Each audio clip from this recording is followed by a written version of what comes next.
to Philosophers in the Therapy Room, the podcast where we explore the intersection of philosophy and psychology, delving into timeless questions to uncover insights for modern mental health. I am one of your hosts, Hora, a counsellor and a psychotherapist based in Brisbane, Australia. My journey into the field of psychotherapy has been deeply influenced by background in philosophy and my doctorate in phenomenology. This academic background has profoundly shaped my approach to therapy, guiding me to explore the subjective world of my clients with empathy, curiosity, and commitment to understanding their unique perspective. Thanks a lot, Hora, for explaining why we are here. And I would share with you this small cartoon, which hopefully we will add to the video, but just for those who are listening to this audio only, wherever you go and see a map, there's this kind of an arrow pointing you are here. And this cartoon kind of plays a pun on that. If you're standing in a philosophy department, the arrow would ask you, why are you here? Which kind of sums up what philosophy does, this nagging, unending question of whys, which makes me feel like, philosophers are nothing more than nagging children. Toddlers asking, but why, but why, but why? And that's why philosophers get their really notorious, name for being just as armchair thinkers who have nothing else to do and just use really difficult jargon-laden language that does not have any connection to normal human beings. And I guess that's what we are going to try to achieve here. And so I'm your host, Sameema. Like Hora, I also have a background in academia and philosophy, as well as in mental health. And we want to bring these two things together. And we believe, going back to that question of why, the reason is that philosophy is not something out there in the other world. Philosophy is actually basically reflecting on the way we think about the world and we look at the world. So at the heart of it, each and every one of you is a philosopher. You all have a metaphysics because you do have some views about the world as to, is matter the only reality? Is there a soul? You all have some view about an afterlife, whether we do have a life after we die, or this is the end of it. So that is all metaphysics. We do all act in this world based on some ideas about right and wrong.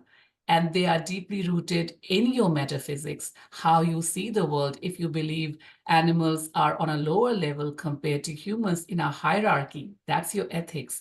That's based on your metaphysics, where you believe that humans have something in them that makes them superior. So we all have a philosophy of our own. It's just that we are quite often not in touch with that.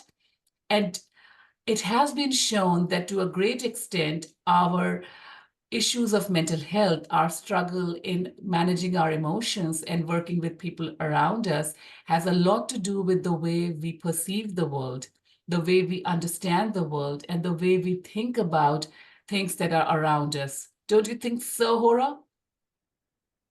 I guess you started with the very good idea of everyone has a metaphysics. And I guess this is something that unconsciously we just let it alone and just let these questions of metaphysics and what I have as a root of my encounter with the world to philosophers. Yeah.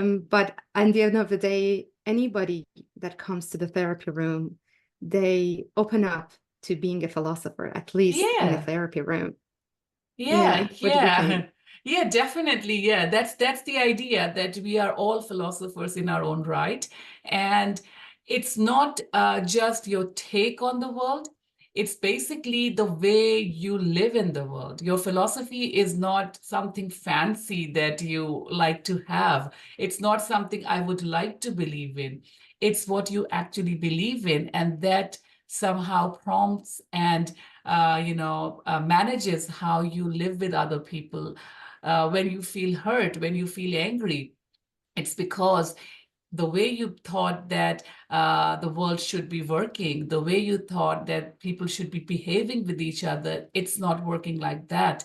And that's what makes you angry. So it's not just the action, it's not in line with your metaphysics and with your ethics, and that's what makes you angry. So anger is actually a very philosophical outburst.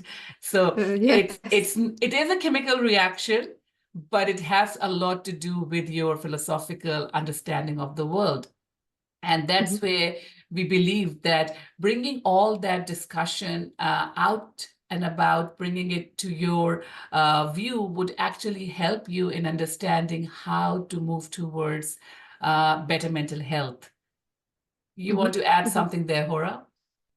I was thinking about the idea of becoming a philosopher in the therapy room. And somehow it has, it's a kind of a two-step interaction.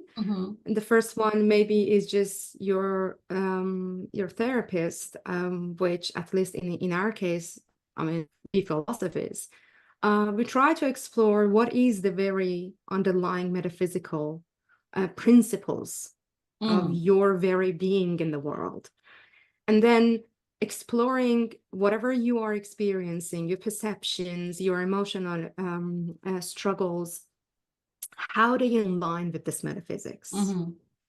And the next is, if you feel that there is an incongruent kind of interrelations or relation with this laden metaphysical roots and principles, then the very idea of healing comes to the picture. So, I mean, we think that we go to therapy in a sake of, for the sake of healing, for, I mean, seeking for the healing. But at the very first step, actually, we are trying to figure out who we are first. And how is my approach to the world? What is my approach to the world? How I engage with the world? And that is my metaphysics. What do you think? Yeah, I think, I mean, so for many people, it would feel like a very useless step because, I want to heal. I want this pain to go away. I want to feel good. I want to feel congruent, as you said, that there's an incongruence. I just don't want to feel this way anymore. And many people would say that I would prefer a fix that would actually help me heal without spending so much time in this self-discovery, which is time consuming and can be very tricky for many people, hard to explore. And so many people would try to say that this first step seems like a good idea in theory, but in practice, it is too it's taking too long, and probably finding it's a taking quick, too long. quick fix to go from here and just jump immediately to the next step. What would you say to them? I guess maybe the second half of this discussions would be all about what is healing from a philosophical phenomenological perspective, because somehow we are trying, and I really try to put this foundation in our therapy, in a way that we do therapy with our clients, is trying to make them see that whatever happening as what you call healing, and whatever experience, whatever type of the experience that you're looking for, will not be able to happen at all if the first step, which is understanding your metaphysical stance in the world, will not happen. And I will show you why I think that healing really depends on this very first step, that normally in our quick fix, solution focused therapy, it will be totally skipped. And sometimes people think that healing happened, but it seems that after some time you feel that, no, I'm exactly the place that I was 10 weeks ago. Just before these 10 sessions, a year ago, 2 years ago, same thing. And it's like, and I will I was saying that it's like, if someone has a deep rooted, like, for example, God forbid, cancer or something like that, and you give them Panadol, Yeah. maybe the pain Yeah, will go exactly. away, but the problem is Yeah. still there. It will come back. Yeah. Maybe much Yeah. more, worse if not, paying attention to that. Yeah, Yeah, to something the like roots and the that. foundation of it. And I Yeah. guess now I will think, and I will now picture what healing from the phenomenological perspective is. What Yeah. is it that you are looking for Yeah. without really knowing the structure of it? Yeah. First of all, is this idea of what is phenomenology. Phenomenology is the very query and inquiry about the human experience and the structure of consciousness and human experience. So if you're talking about healing as an experience, then probably has a structure. Yeah. So what is the structure of healing? What will happen? Is it a magical experience? Yeah. Is a once it happened and that's it, and I'm healed? It's a magic. Yeah. This is what is it that will Yeah. happen? And I'm looking forward to it. I guess from a phenomenological perspective, really healing is first of all starts with this idea of how I understand and perceive my own suffering. What is it that I suffer? So what is my narrative about my personal experiences, my past experiences, my present experiences, and my future? Look, in anxiety, it's just about future. Yeah. So what kind of experiences I'm looking forward to? So it's definitely is about this idea of my perception of experiences and how I interact with these ones. And my experiences is from the world, from the people around me, from the nature, and from myself. Yeah. So it's like my interaction within myself, my interaction with the world, and my interaction with the people around me in the world. Yeah. Who those people are in the world. Yeah.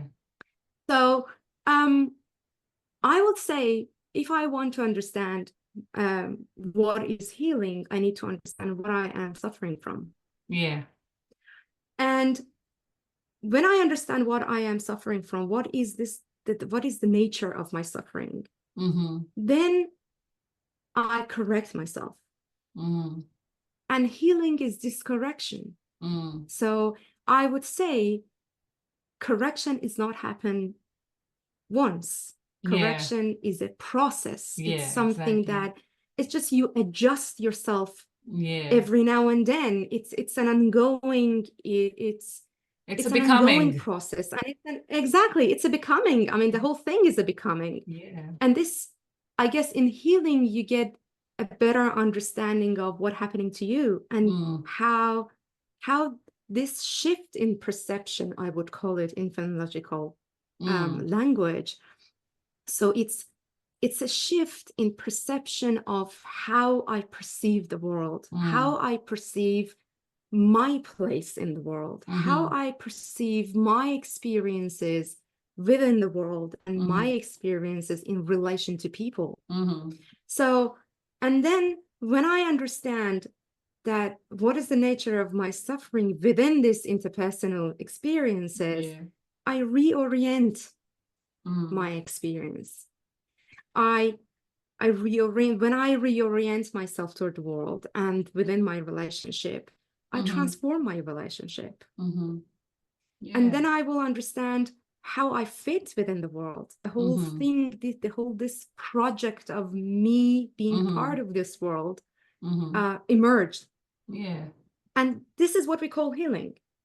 What do you think, Sameema? Am I too philosophical? Am I too complicated? How we can break it down into simple words, maybe? I was thinking about maybe we can reflect on, for example, if someone comes to us who has experienced a deep loss and they are struggling with living in the world without that person, for example, they have lost a parent and they looked up to them and found them something as an anchor in their world that helped them, understand the world entirely. And once they lose that person, that anchor, they feel like floating. Although everyone else is there, they have loved ones, they have a comfortable life, but they just lose a sense of being anchored somewhere. So how would we help such a person? Of course, it's not a quick fix. Anyone would know that there's no quick fix for such a loss.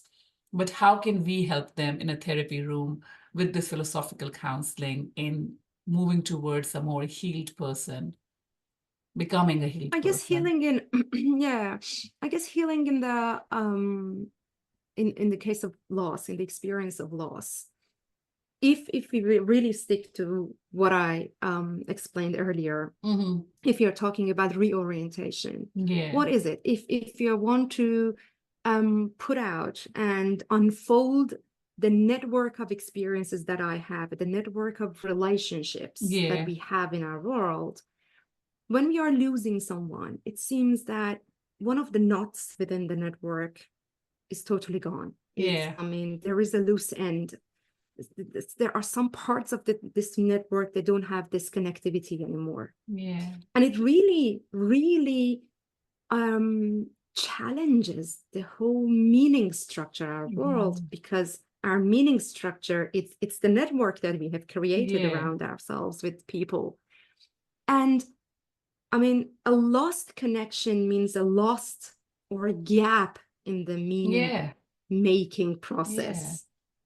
So I guess when we see healing and the very experience of the suffering, which I mentioned earlier, that we need to understand what is the nature of the suffering that we are dealing with. And in loss and grief is this connection, the loss of connection, the whole which is created within a whole meaning structure. So it will not a quick fix, and it will be a very time-consuming process.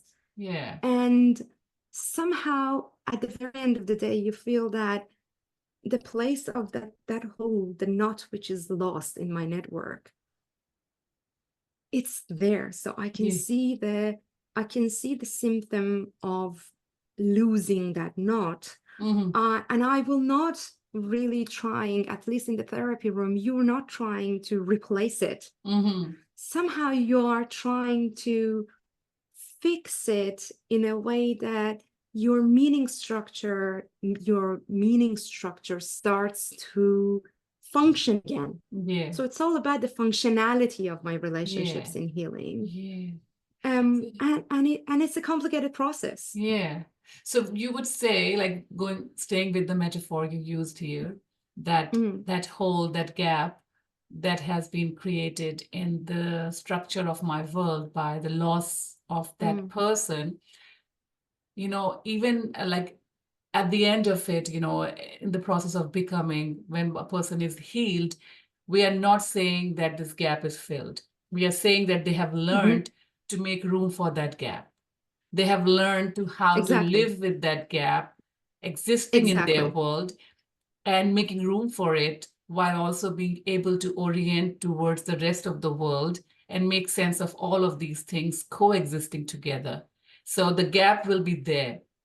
It will never go away, but they will learn. That is very true. That is very true. They will learn how to live with it and how to relate to that gap. Instead of that person, now they learn how to relate to that gap and how to relate to the rest of the world, you know, with the gap as a part of within their the world. network. Yes, exactly. Within the network. It's just because like it's like you have a lens through which you see the world, you perceive the world, and there's a little shadow within that lens, and it really affects the way that you perceive the world. It really affects your perception of the world, your experience of the world, the clarity of your picture will be affected, and that's the reality of the loss. So going with another metaphor, like if someone loses a limb or a leg, you know, you're not replacing it, you're learning them to live without that. That's what the gap will always be there, even with all the prosthetic, whatever you get it, it's not their original leg or their original arm. And And I they, guess, yeah, and I guess the very important thing here is, are we calling this living or learning to live with this loss, whatever Mhm. correction? I mean, are we healed? And from a phenomenological and philosophical perspective, we would say, yes, you're healed. Yeah, Because if you learn to reorient yourself, if yeah, you find a new posture, which it is really important to take into account, which this new posture will not be a forever posture. yeah, The moment another thing hits, you need to change your orientation. yeah, So you need to get another posture. yeah, So this is what healing all about. It's yeah, not about healing from one one struggle or one loss or one specific yeah, traumatic experience. It's me doing it, how I do it, how I yeah, change my posture and position. And yeah. this is what we call healing. Yeah. And I think it's very much in line with how most school of psychotherapy and counseling work today, or even Mm-hmm. psychology, that argue that we want to work with the strength-based approach, where we want to make the person who enters the therapy room stronger, help them tap into their resources and not keep coming Mm-hmm. back to us with everything that's happening in their Exactly. world. So by helping you reorient better towards how to actually go through the process of becoming, every Yeah. time. So like, Yeah. going back to yourself and understanding how each change, each new challenge, how to, reorient myself towards it is the process of maturing. And Yeah. the philosophical counseling, by linking you back to these inner understandings of your own world, helps you to make that move, make that Yeah. shift, make that journey every time there is a need. So you're not static, you're not stuck. Yeah. You're able to Yeah. actually move as the life moves on, and And as I the life guess, grows. yeah, Yeah. very true. Yeah, very true. And I guess that is where you attach to the first step. Because the moment you Yes, learn this reorientation, exactly. there is an ontological shift. You are not the Exactly. same person that Person you've anymore. entered the room. Yeah. And then you learn that when you said that this activity, being active in this becoming, then you become an active participant Yeah. of this world of becoming, not someone totally lost in the flow of Yeah. experience, in the all traumatic experience slapped in our face within this world that we're Yeah. living. So we're somehow become agile Yeah. living in the world. Yeah, We don't want exactly. to get rid of the experiences. We want the experience to be richer and richer as Yeah. possible, but with a clarity, with a total consciousness Exactly. involved in how I am playing this game of having richer experiences Yeah. and how I can integrate these new experiences to the perceived and the Yeah. older experiences of Exactly. my How to make life. room for it Exactly, in my life. exactly. Yeah. That is very true. Yeah, Yeah. yeah, yeah, yeah. Yeah, and that's something we would try to do each and every session here, trying to focus on some of these experiences and the ways in which we orient ourselves towards the world, and what role do they play in our healing, and how can a philosopher in therapy room can help you, Yeah. work on that. Yes. So, if you want to pack up and finish with this session, I would say in our discussions, we will draw upon the rich insights of philosophy and especially phenomenology to clarify, to eliminate the complexities of human experience, which I just opened a bit of that now. Just And a then deepen bit. our understanding of, yeah, just a bit, understanding of psychological well-being. So please join us as we bridge the gap between philosophy and therapy, embarking on a journey of introspection, growth, and transformation. So whether you are a fellow practitioner, a philosophy enthusiast, or simply someone seeking deeper insights into human condition, We invite you to join our conversations as we explore the profound connections between mind, body, and soul on the first Monday of every month.